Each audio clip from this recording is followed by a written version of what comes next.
আমরা এমন একটা সমাজে বাস করি, আর আমাদের চারিপাশে এমন কিছু মানুষ আমাদের ঘিরে থাকে যাদের মুখের কথাগুলো ভারী মিষ্টি, কিন্তু তাদের মনের ভেতরে যে কী পরিমাণে বিষে ভরা সেটা যদি একবার জানতে পারতে, তাহলে হয়তো তুমি সারা লাইফেও তার সাথে কথা বলতে চাইতে না।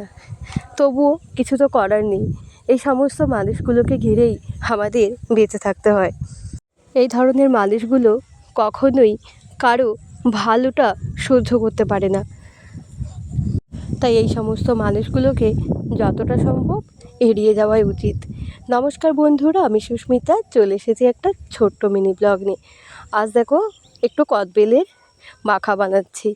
কদবেলের মাখা তো শীতকালে খুব ভালো লাগে। তোমাদের কাদের কাদের ভালো লাগে অবশ্যই জানিও। কিন্তু আমি আজকে একটু লবণ, অল্প একটু চিনি আর কাঁচা লঙ্কা এগুলো দিয়েই মাখছি। দেখা হবে আবারও তোমাদের সাথে নতুন একটা ভিডিওতে। সকলে ভালো থেকো, সুস্থ থেকো, আনন্দে থেকো, নিজেদের খেয়াল রেখো। আর কদবেলের মাখাটা কিন্তু খেতে দারুণ হয়েছে। Tata, bye bye.